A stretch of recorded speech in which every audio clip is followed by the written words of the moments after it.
Hello, and welcome to the Hypno Travelers on the Magical Psyche Highway podcast. That's right. Your host and tour guide is Scott Prevett, a healer, hypnotist, and a magician. And your bus driver is Jason Gobelli, also a hypnotist, an entrepreneur, and a spiritual guide. Disclaimer, neither Jason, Scott, or any of our guests here today are licensed professional psychologists or psychiatrists. So please don't make any changes to any medication or treatments that you are currently on based on the conversation that you hear here today. Just hop on the bus and enjoy the ride. Trip with us on the Inner Revelation bus. That's right. Hey, welcome to Travelers on the Magical Psyche Highway. I'm Jason, and we got a great guest today. We got Dr. David Lipman. Doctor, how are you? Superhuman and getting younger by the day. Thank you for asking. We're pretty Welcome. That's right. We're pretty excited to have you, aren't we, Scott? Heck yeah. That's right. So let's get started right off the bat. Who are you and what do you do? So again, Dr. David Lipman, I'm a chiropractic physician. I've been one since about 1987. And the cool part is that, and I say the cool part is because you know how sometimes life just kind of throws you sort of strange curves and you think you're going in one direction and then all of a sudden you realize that you're going in a whole other place. So I was somebody that at the age of 10 started exercising and working out for the purpose of getting strong because I lived in a bit of a challenging environment in New York. And I didn't want to be a victim. You know, that was like my motivation for sort of starting that mentality. And part of it was I'm inspired by a kid that lived next door. His dad was into the martial arts and he got me like off of Captain Crunch and Wonder Bread and starting to actually strengthen my body and eat real food. And so that value system that he instilled at that young age really kind of grew with me. So I started to, again, daily activities of getting strong and what that meant, and then feeding my body to make it healthy. So that was sort of the first step in where I believe, you know, my life led me. The second step was when I was 15, I had a motorcycle accident. I actually broke my neck in two places. But I didn't really know it at the time because I didn't want to tell my dad I had a motorcycle accident because I was more afraid of what he would do to me than, you know, whatever I was feeling in my neck. But by the time I was about 18, 19, my neck was really starting to bother me. And I had a summer job one summer when I was in college and I met this chiropractic student. I didn't know what a chiropractor was. I never heard of it. My folks didn't use them. My friends didn't use them. And he got me to come into the clinic, and that first adjustment just like relieved that pain that had been growing for years. And it was all of a sudden, like I had this thing happen where all of a sudden, like this vision happened that this was my direction. Now I say that even more so because I was being groomed from a young age to go into a family business. It was multi-generational. It was a plumbing manufacturing business that was started by my great-grandfather, then my grandfather, then my father, and I was the next in line. So my life was sort of, you know, set for me in the sense of where my career was going. You know, it wasn't just an obligation, you know, to my dad, but it was his dad, his, you know, his grandfather. And so that's up to the time I was about 19 where I thought I was going. And then all of a sudden this adjustment from this chiropractor just completely changed, you know, my thoughts. And, you know, to use your theme, all of a sudden there was a fork in the road that was never there. I just on the straight road, you know, from, you know, early times, you know, when the time I was 5, I go to the, you know, where my dad's factory was and learn all about the business. And then this is one of those things in life that just kind of like puts you at a crossroads you don't realize. And that's kind of where my, you know, efforts into this healthcare field and, you know, treating and helping other people happen. But it happened from first understanding what had gone wrong with me and what am I going to do about it. The exercise background gave me the opportunity to strengthen myself, which really helped when it came to injuries, but also gave me a great understanding of when other people would come to see me professionally, how am I going to really help them? How am I going to get not only them out of pain, but how can they be better and function better? And I had my own experience to draw from that. Now, one of the things that was very helpful is when I had to tell my dad, I don't think I want to go in the family business anymore. And fortunately, praise the Lord, he was very supportive of that change. He wasn't sentimental about the business, which was my greatest fear because I thought I was going to be letting him down and my grandfather, my great-grandfather, you know, in that legacy sense. But as soon as he gave me the okay, I just kind of ran with it. And I felt this was the direction that my life is taking me. I wasn't sure why at the time, but I knew that this is where I had to go. I was driven from within, from that experience alone. Wow. So you were kind of a badass growing up then, weren't you? Well, you kind of had to be like you're going to be a victim or you're going to be a victor. And my mentality, and it was probably, honestly, guys, I think it was probably more driven by fear to not want that to be, a victim, and it made made me a little tougher, maybe because I thought I needed to be. And a lot of kids around me were similar because of where we lived. But at the time it was tough in the beginning, but once I started to feel more confident because I was strong and I got strong, I didn't feel as fearful about the possibilities, because most kids in the early 1970s weren't working out. There weren't gyms like there are today, but that was instilled upon me. And the idea of just going through life strong and healthy and feeding the body to make that body strong, that kind of really made that impression on me, and it's part of my value system still today. So right as soon as you decided you weren't going to do the plumbing business, did you decide then and there that you're going to be a chiropractor and just started going for it? Yep. And I honestly had really no idea what that was going to look like, because again, I had no experience prior to this experience with me. But as life happens, sometimes the very fellow that became my chiropractor at that time, he finished school as I was getting into school, and he started a practice. And just as I left school, he opened up a brand new office. And he allowed me not only to start renting space from him, but he actually kind of showed me the ropes of running the business, because they don't really show you that in school. They teach you how to be a doctor and take care of people, but they don't show you how to run the business. And like, I fell right into that, because my dad, who was a brilliant businessman, he couldn't help me. He had no idea about that business model. So very fortunately, the very first guy that became my chiropractor, became my mentor, and allowed me to start to grow and understand the business. So much to the point where we're in a healthcare business. We're one of, I think, two industries where a third party decides how you get paid, insurance companies. Now, in the beginning in the 80s, the insurance was great. We got paid very well. But then in the 90s, all that stuff started to change. Managed care came along, HMOs, and all of a sudden, it completely changed the way our business model was run. And we happened to have a very successful but insurance-based practice at the time in Fairfield, Connecticut, inside of a gym. So we had fitness plus chiropractic and physical therapy training and all that. But once those fees got split, I realized that when a third party is going to decide how you get paid, in the long run, it's not going to work out. So I had to start to reinvent myself. I came down to Florida. Took a few years to get up and running, but I decided I'm not taking insurance anymore. I'm doing a cash-based practice. I'm going to bring things in. They're going to really make a difference in people that they're not going to get in anybody else's office, because insurance doesn't cover these things.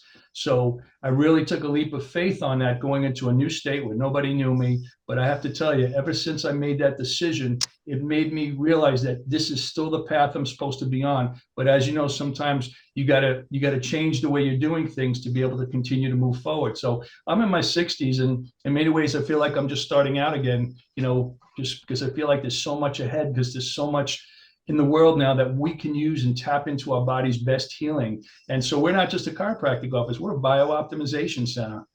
Oh yeah, and you didn't hold back either. You went to the high dollar area in Florida. I mean, you went right for the big bucks there. So that was an interesting move. Yeah, well, if you're going to provide value to people, you have to find the right people that are going to see value and be willing to pay for it. Because most everyone has health insurance, and a lot of people say, "Well, I already paid for health insurance. I want to use my insurance." But most people don't realize that that's not going to get them the quality of care that they really need and they're looking for. So let's talk about this for a second. So you went to be a chiropractor, but you're much more than a chiropractor now. You got all kinds of stuff going on. Let's talk about that. What's all this other stuff? All this alternative methods of healing that you got, in your tool bag? Yeah, sure, Jason. Well, I think what's happened to me, and it started with that little seed that was planted when I was 10, that somehow the body is the machine that needs to be fed. It's the machine that knows how to heal itself best. It just needs to have the fortifications that we have to supply on a daily basis and remove obstacles that might be harming us, as an example. I don't have to tell you, in this modern world, there's so much more against us, from the pollutions in the air, and the plastics that we use, and the cleansers, and cosmetics and everything that's in the home. There's so much toxicity around us that our body has to work so hard just to clean that stuff out. So what I try to identify with the things we offer here is, how do we minimize our exposures? what modalities can we have here that really enhance the body's building up and regenerative side of things? Because, most people say, and I heard this growing up, after 40, it's all downhill. But I didn't want to buy into that then. There's something that told me it doesn't have to be that way. Just because you've decided to, I don't mean you personally, people that have come before have decided to accept that they accept that there's certain things you're going to have to live with. I didn't want to buy into that. So my obligation to myself in that belief system, and everybody that's looking at it from my standpoint too, but needs a resource of where to go and what to do, is finding modalities and things that we could do on a regular basis. Let's say like cold plunging, or whole body cryotherapy, things that stimulate us physiologically, that actually get us to regenerate and rebuild faster than we might be normally doing so in our 50s and our 60s. So, there's no such thing as maintenance. None of us ever stay the same. We're either growing or we're degenerating. And I made a decision a long time ago. I didn't want to just get to be 40 and just manage the decline of my health and fitness. I wanted to continue to invest in that, to be able to reach a higher and higher level. Who says you can't get older and get stronger as you go along? So that's what's driven me, differently than when I first started at 10 years old, and the reasons behind it. But the theme that it made me realize is, like, how do we tap into the body's best healing? So we have many things here that give people an opportunity to do that for themselves too. We have a lot of things, so I wouldn't even know where to start unless you have something specific you want to ask. Well, it sounds like you're trying to do this fountain of youth thing right here and turn back time. Yep. So what I say, I'm not aging anymore, I'm youthing. So it's not anti-aging, because there's still a negative spin on that. It's youthing. So it's a positive movement towards regeneration and building resiliency as we go along, instead of the other way around. Who says we can't do that? Tell us more about the NAT plus therapy, the nicotinamide adenine dinucleotide plus therapy that you do. Yeah, sure. So NAD is a chemical, biochemical that we make. It's part of our cell called the mitochondria that makes energy. Every cell in our body, and we have 50 to 70 trillion cells, the basic unit of functioning for us is the cell, and it's energy production in that cell that becomes what drives us, what drives our physical body's life. And what's interesting, and I just learned this a little bit more recently, specifically, that we've identified over 32,000 diseases for humans. But there's one common denominator in every single one of those diseases, and that common denominator is a loss of energy production at the cellular level. So when I heard that, what my mind said was, we don't have diseases. We have the drop-down effect that we call these different diagnoses from losing energy production. So NAD is something that, or one component that drives what's called ATP, or energy production at the cell level. And when we get older, many of us start to, diminish, creating that. So our mitochondria are not making as much energy. And there's other things and factors like free radicals and toxins in the environment that also cause that to happen. But NAD as a therapy will help bring the fuel back, so to speak, of getting those conversions into what becomes ultimately energy at the cell level. Helping to reconstruct all that, create the coenzymes that create that energy, or help replicate it. To give your body, it's like putting the fuel in. So your body's cells are still going through their processes, but we're giving it more fuel, because many people, again, for various reasons, have a diminished concentration of that. So that's one of the things that we do. Ultimately, if I can just kind of make this statement for you, is that oxygen and nutrients are the things that have to be in the cell for us to optimally make energy at that cell. Now, there's something in our environment that's, called a free radical. There's many substances, but there's a big one called nitric oxide.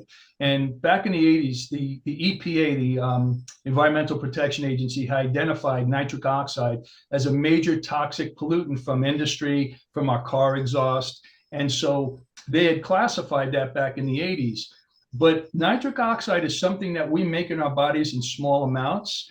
And what it does is it causes vasodilation, or opening up blood vessels to improve blood flow. But the way our body uses it, it's almost like an emergency situation. If we're in shock, if we have some kind of trauma where we're losing blood flow to a part of our bodies create that to open up more blood flow to try to save that part of the body. So it's more of an acute emergency room type thing for the body, not a chronic thing where you should be feeding this on a regular basis. Remember, nitric oxide is a toxin and it's a major free radical. A free radical is something that in its outer layer of the molecule, it lacks an electron. So what does it do? It'll try to steal that electron from other things. So if that happens to be part of the insides of your cell, it's causing damage to your cell tissue by stealing electrons. It also will park itself on the mitochondria where oxygen's supposed to be and competes or prevents oxygen from coming in.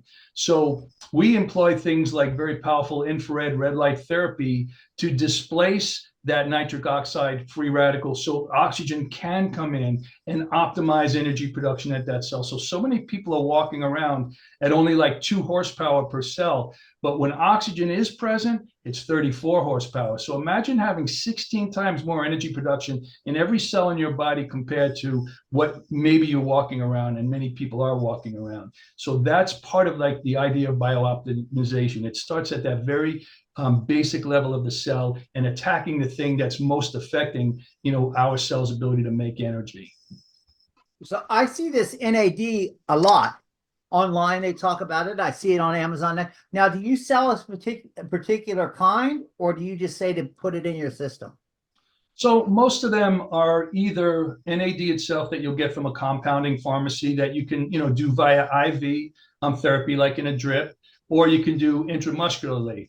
Now, just to be candid, I found the drip to be pretty miserable. I sort of had a headache while I was doing it. I had to slow down the drip. It sort of had chest pressure. Many people have a very negative experience with the IV drip. However, doing it as an intramuscular injection, I do that once, sometimes twice a week. It's very, very palatable, and it's going very well in terms of me, continuing to use that as a therapy for myself as part of my regimen.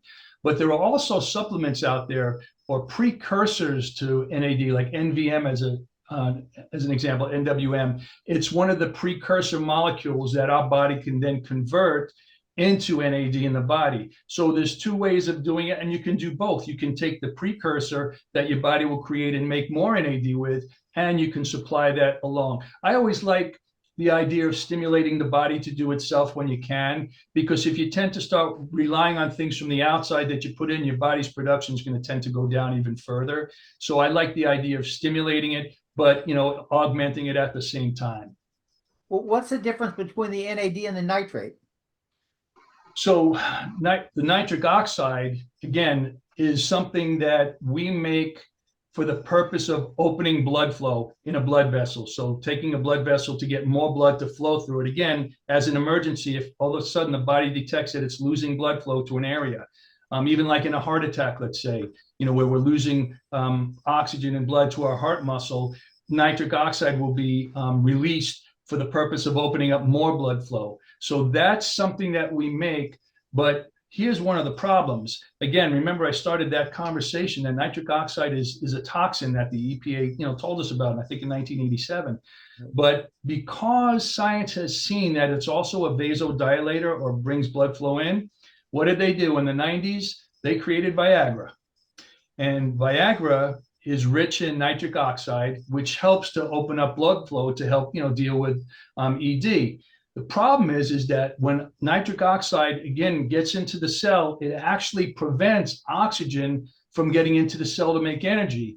It's also found through studies to actually lower testosterone. So while they're trying to correct the symptoms of ED, they're using a toxin pollutant and that actually blocks oxygen from getting in the cell and lowers testosterone at the same time. So like you think about the mentality of that, they just look too closely at one piece of the pie. They don't look at the way the body works as a whole mechanism. The other thing is that in the same time, the bodybuilding world has started to, give out nitric oxide in their pre-workouts for the same purpose, to improve blood flow, to get a better pump in the muscle. But here again, it lowers testosterone when it's in chronic amounts, because it's supposed to be only acutely used to open up blood flow in an emergency situation in the body. And it blocks oxygen from getting into the cell. So you're reducing cellular metabolism. So it's just another one of those paradoxes in our society today, that we have good things that sometimes get taken out of context and they turn into things that, aren't so good for us. So I noticed that I looked after talking to you, I looked online and I'm looking at Amazon and they have all kinds of the NAD supplements. And a lot of them are mixed with other things too. And some of them, you mentioned ED and stuff like this. Some of them like the Respiritor, whatever it is. Resveratrol. Mhm. Yes, that increases estrogen levels. So it's like, well, boy, you're damned if you do and damned if you don't on that one. So what do you suggest and what do you recommend? Well, the first thing to do is kind of get a sense of where your body's at. You need to find a doctor that does more of a functional medicine. So not the traditional kind that does the, traditional, CBC kind of panel, but somebody that's looking at hormonal function, somebody that's looking at metabolic function of your liver, your kidneys, your A1C to see if you're managing sugar properly in your body. You need to find out what your baseline is. You need to see what's your growth hormone levels.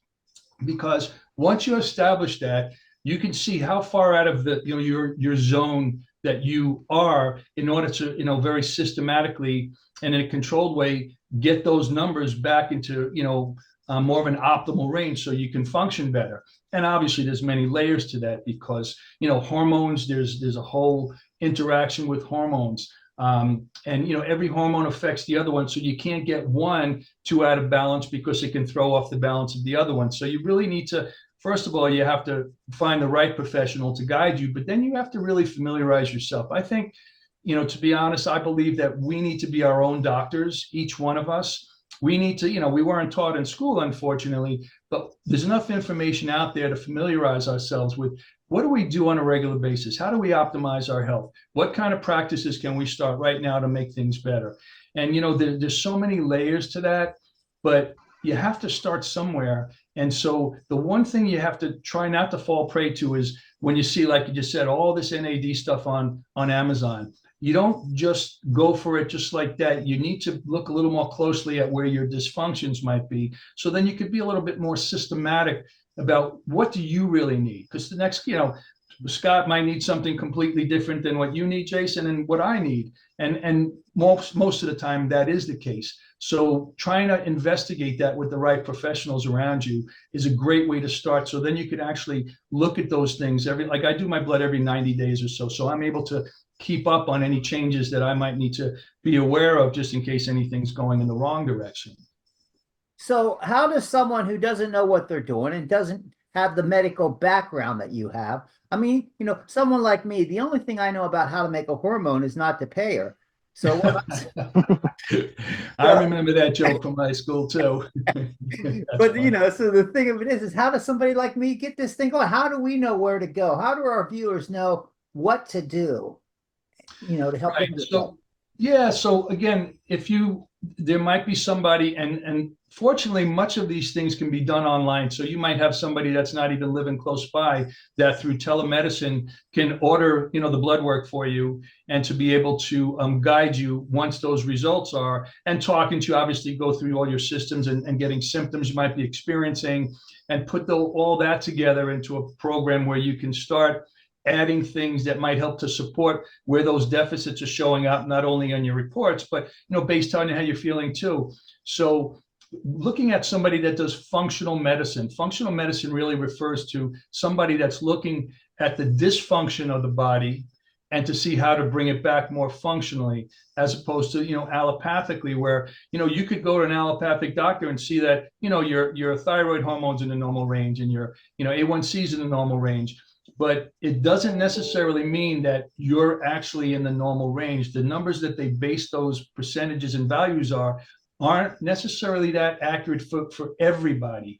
And so you need somebody that looks deeper, not at just the typical numbers. So functional medicine is a title of doctors these days that are coming out and doing more of that type of work, looking for somebody that has that functional medicine degree and looks at your body as a holistic, interactive organism to look at all the possible deficits and then learn how to start building that back. And much of that sometimes takes, a few months, depending on what your deficits are. You have to sort of go with layers of the systems of how to work there. But functional medicine is the kind of practitioner you'd want to look for. You're a long way from bone adjustment, let me tell you. Yeah. So again, and there's people like me too that are online and that you're able to reach out to and have these conversations with, and that can guide you. I'm meeting more and more people around the country these days myself, because I'd like to know, as a resource, if somebody's in your town that I know, I'd be able to make a referral to you that you can actually have a sit down with somebody. So I think it's important for people in our field now to start helping the average person, like you bring up, Jason, that you don't know what you don't know. So like, where do you start? And so I'm trying to get involved sort of, through my colleagues in the industry that do think the way I do in different parts of the country. I even spoke to someone on a podcast yesterday from Australia, and was able to, talk about things that, were new to them, but saw the opportunity to potentially share that information in Australia, all the way from here, from the States. So it's definitely doable. And I think maybe that's going to be the new healthcare system ultimately, is person to person like this, and gathering groups of people that can, help each other as a resource. Nice. Well, now let's have the medical guy here, Scott. He's the one who's been working in the medical field for a while. Scott, you got any questions to throw out there? Oh, I love the fact that you're doing all total body healing and more of a homeostasis type, getting your body into a more of a balance so it can function properly. That type medicine is where this whole country needs to head. Yeah, agreed. Again, it comes down to the cellular level of functioning. And I think if we put all of our emphasis on studying metabolism in the cell, and see how can we, in an effective way, enhance cell, performance, cell respiration, by removing the obstacles like nitric oxide and some of the other toxins, and fortifying deficiencies on the inside of the cell too, so that cell has everything it needs to make what it needs to make. Because we can't make hormones, we can't make neurotransmitters, we can't make enzymes or amino acids if we're not getting that nutrition not only into the body but into the cell. Sure. Now, makes total sense. A lot of our viewers work with dealing with the subconscious or unconscious mind, and have the mind make changes inside the body, because of course the body wants to heal itself, and the mind works hand in hand with that. So what direction would you give them, or what would you tell them? So, I mean, for me, I'm always very focused on my my principles and my process. Again, I had the ability to learn at a very young age, and I just took to that. So my drive from that point is, being strong and making sure my body's healthy. Now at 10 years old, I had no idea the extent of what that really meant, or how to continue to do that as I grew, but I was, able to do that. The one thing I find that people have a hard time with is that a lot of people need to find that switch inside them where they're willing to do something different. Because obviously if you're doing the same thing all the time and you're not getting a better result, you got to do something different. So from an unconscious and a conscious standpoint, you have to take this, I'll say, this unconscious, dysfunctional way you've been going through life. It's unconscious because it's kind of automated. It's like your autonomic nervous system. This is how you're functioning. But first of all, you have to become consciously aware of that dysfunctional lifestyle, we'll put it that way. And then you could start to make changes, and you have to be motivated to do so, to do something different, to make a new conscious effort on creating more of a functional lifestyle. And when you get to that point, that functional lifestyle becomes unconscious again, because that's your new normal. You want to get from the old normal to the new normal, but there has to be a transition, and it comes with awareness and determination to make a change. But of course, information too. You need to know what to do. And most people can't just flip the whole switch overnight. You have to take little aspects and pieces. Maybe it's changing your eating first. Maybe it's making sure you get enough sleep. Maybe it's starting to take a walk if you're not doing any exercise. But being systematic with the end goal in mind, to not get to a destination, but to continually go and grow and regenerate and ultimately feel better. Look, guys, we don't know if it's going to keep us living longer, but I can guarantee it's going to have us feeling better while we're here, because the last thing I want to do is end up in a walker with an oxygen tank just to try to go out to dinner with my wife someday. That's unacceptable to me. And that's motivation enough to do what I do. Yeah. And not to put down anybody else that's in that situation. But I think for the most part, we have a choice about certain things. There's things we can't control, but there's definitely things we can. What's superhuman protocol?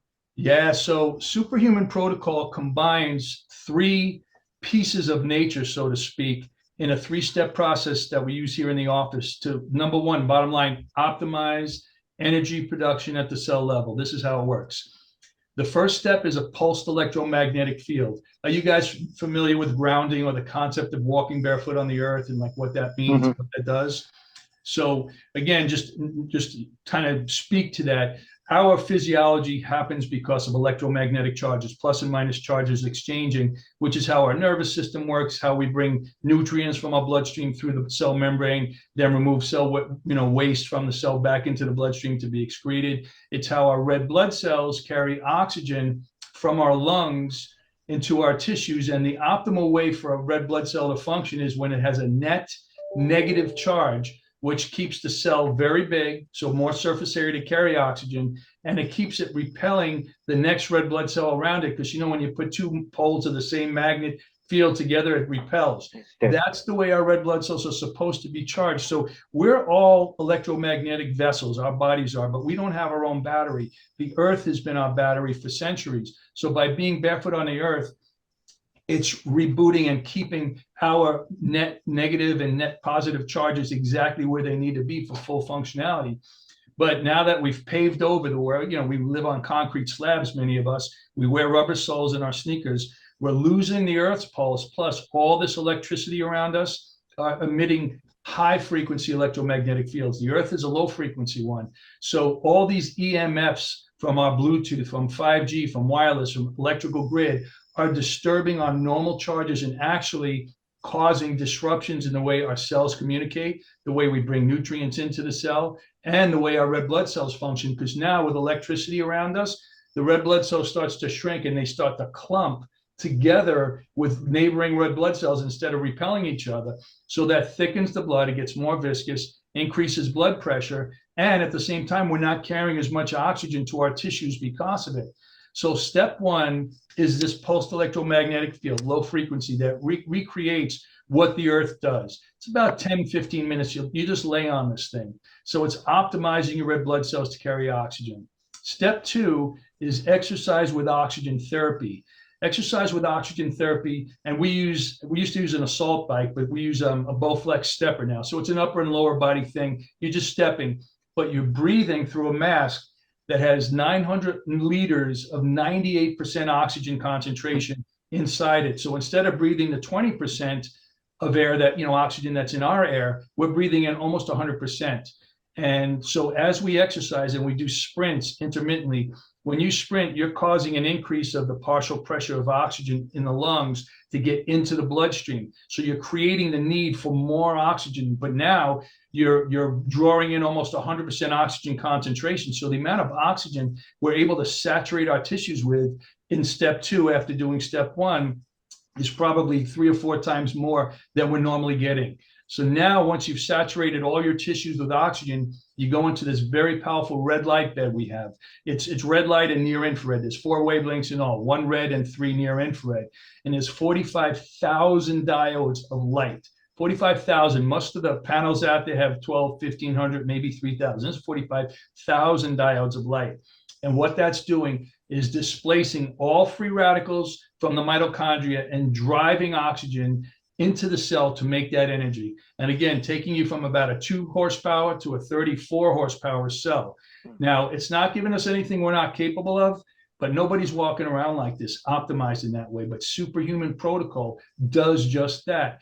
Now, you can do the same thing, go walk in the mountains barefoot or on the beach, do Wim Hof breathing to create that same oxygenation of your tissue and get in the sunlight to drive it. This is just a 3-step process. We can do it in 35 minutes here in the office. Well, speaking of motivated, you could help a lot of our viewers. So how are they going to get in touch with you? What can we do to reach out and grab you? Yeah, so that's a great question. The name of my business is Physical Evidence. It's in Boca Raton, Florida. Our website is physicalevidencechiropractic.com. Our Instagram and TikTok, I got to do stupid TikTok dances. That's what my social girl tells me, is at Boca Raton Chiropractor. And we're also under LinkedIn under Physical Evidence as well. So that's how people can reach out. And I'm happy to have conversations with people and be a resource, and even try to help them find resources in their, closer to home that might have similar ways of thinking, and have these kinds of facilities that have a lot of these great things that you can start really investing in the incline of your health instead of just managing the decline of your health. Now, did you just say you dance on TikTok? Yeah, my girl says this is trending. You got to do this. So I just listen to her because we're growing our channel, and apparently that's how people find us. So I've bitten my tongue and just like do these stupid things, but also do educational things, try to help people understand things. But apparently you got to do both. That's what she tells me. So Now you're in your 60s, so that means Yeah. do you use some alcohol disco like some of those rock bands did? Listen, I can still hang with the young guys. There you go. How's the gun show, guys? But yeah, that's 52 years of working out. Nice. Nice. So here's another one for us. Now, is there any, Scott, do you have anything you want to say first before I jump in here again? Other than thank you so much for taking time out of your schedule. We really appreciate you coming in and spending time with us. It was a pleasure. I appreciate you guys wanting to have me on here. It was nice speaking with you, and we're from the same generation, more or less. So That's right. it's interesting to see how, if I can come in this one time and give some inspiration and insight to you guys for yourself, then that was worth all of it. I was going to try Sure. to get some of that NAD going on myself here, see what's happening with that. So there you go. So go ahead. I just want to caution you that it could be a very unpleasant experience, and not to shy you away from it, but just be prepared that it might take a few hours to be able to do it. There's one guy that does it at the local place where I do it, that he does it in about 40 minutes, but like he's meditating, he's deep breathing the whole time. He's pale, but he does it. So again, it's a great therapy, but it just might be tough to handle. So just be prepared. That's all. Well, why? Why would it be tough? What happens? Some people get Nausea, really nauseous, vomiting, headaches. For me, I had like a pressure in my head, but also in my chest. And as soon as they shut the drip down, it'll diminish. But if you're trying to get the whole 700 milliliter bag into you, it could end up taking a long time to be at the pace that you can tolerate. So it's just, and not everybody's that way, but a good amount of people just have a negative experience. I think the more toxified your body is, the more the detox effect of getting that in there is probably going to take hold. But again, I'm not trying to discourage you in any way, but know that you can also do intramuscular shots, which are a lot more tolerable too, just so you know. And what about the supplements? They're no good at all?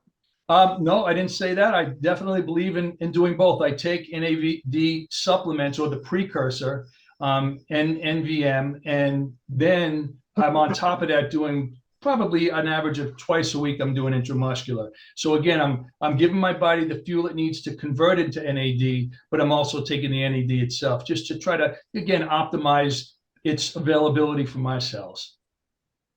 But the NAD alone isn't going to do it. I'm going to have to work out too if I want to get those guns like you got. Yeah, well, there's techniques I've learned in working out too that kind of fast track things. See, people don't realize in many cases what it takes to get your body to change. Our bodies have such an amazing ability to adapt to stress. That's why so much of our survivability is based on that. But in terms of exercising, getting strong, it's about stressing your body in a way that it's being forced to do something it's not accustomed to doing. And that adaptation is about getting stronger and more powerful to do that same task. But the double-edged sword there is that you have to serially and continually stimulate change in your body by continually doing more than it's accustomed to doing. Because otherwise, even if you go to the gym every day, it's just the activities of daily living. You're just doing the same thing, and your body becomes so efficient at that, you're not burning as many calories anymore, and you're certainly not stimulating change. Okay, so here's one. So now, all said and done, what words of wisdom can you give our viewers? What's the big thing that you want to set out there?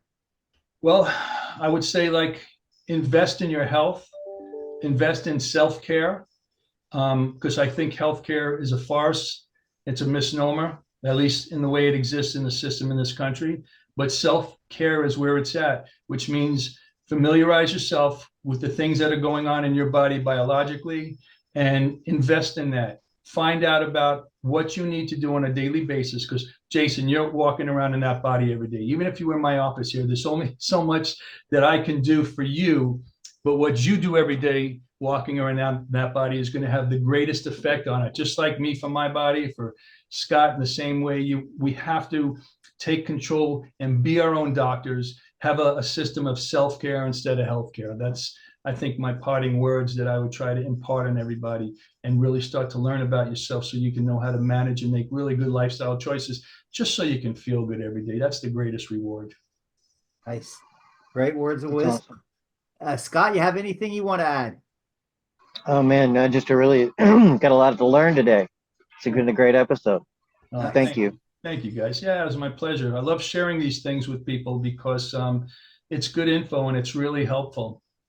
Well, it's been great traveling down the Dr. David Lipman Highway, Magical Psyche Highway today. Do you have anything you want to add?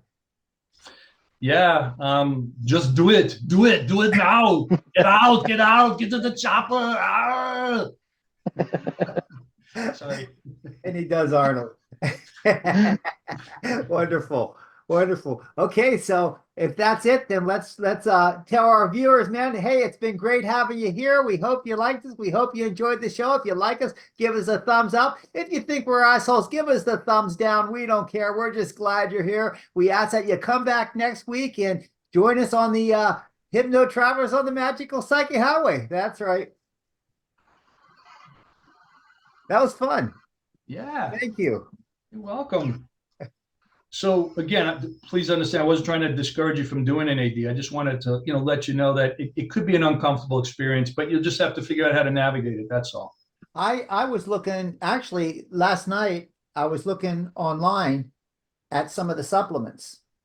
Take them here and take some of the supplements.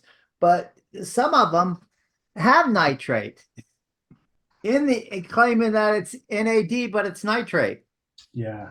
And it's like, and then the other one's got the estrogen in it too. And it's like, okay. And then one of them says, hey, we got the proper one, 300 milligrams. And another one says, oh no, you want 1800 milligrams. And it's like, he gets so how do you know what? Right. Yeah. How do you know what you're doing? So yeah, fortunately, I have a few resources of my own, people that I know that are smarter than me when it comes to that kind of stuff. So I'm able to defer to them. One particular fellow that's here in Palm Beach, he's like a walking search engine when it comes to nutrition. He's got his own supplement company. He has a team of researchers that are constantly combing through the newest, PubMed articles to see about things like NAD. Peptides is a really big one. We're really starting to look at that. Peptides. The patch, sorry? We didn't talk about the patch too that does the cell regeneration. Right, the Life Wave. Yeah, I've been using that for about 4 years too. It's another thing. We also do umbilical cord stem cells here. I staved off a shoulder replacement from last year by doing stem cells in December. I actually have a before and after x-ray of my shoulder when it was completely bone on bone. And now there's actually a bit of a joint space. There's no more pain. There's more functionality and strength than I've had in probably 3 years there. So it's another layer of, regenerative medicine. Youthing instead of aging. I don't like to say anti-aging. It's been too used, and I don't like to have the anti because it puts a negative spin. So instead of that, I just came up with youthing. Same with biooptimization. We're just trying to focus on giving the body what it needs to function optimally as we go along. We're not stuck in, after 40, it's all downhill. I don't believe it. So would you add the NAD with the X39 together? Yes, I do the X39 and 49. I use those patches daily. Yeah. I do time restricted eating. So I eat only in a 6-hour window because I'm laughing because I do the same thing. Yeah, it's actually more natural when you think about it. Like in a natural setting, we're not having 3 meals a day in a 12-hour period. It's more the certain hours of the day that our body's going to eat. Plus, think about all the energy we're not putting to digestion all day long that can be done for, regenerating and repairing ourselves. You can't do that when you're eating food all day because, all that blood's going into your core and, having to digest and process. You eat from when to when? I eat from either 11 a.m. or 11:30 a.m. to 5 p.m. or 5:30 p.m. That's my window. Bingo. Yep. Exactly. I don't eat until 1. Mhm. I don't eat anything until 1, after 1 o'clock. And that doesn't, I have coffee in the morning, which has a slight bit of cream, Mhm. but that's what I have in the morning until 1 o'clock. Then after 1 o'clock, and usually won't eat until after 5 or 6. That's it. Yes. So just 2 meals, right? Yeah. No Yeah, one. same for me. I go to bed at 8 o'clock during the week though, because I get to my office at 4 in the morning to do superhuman protocol, and then I go to the gym. So I have to be a little bit on the earlier side. I have to be finished eating by 5:30 because I want to make sure I have at least 2.5 hours, digestive time, so my sleep is good, and it is. Wow, what a trip. Thanks for taking that journey with us today. Please like us, share us, and enlighten us with your views of the topics we drove into today. We appreciate you and love reading your comments.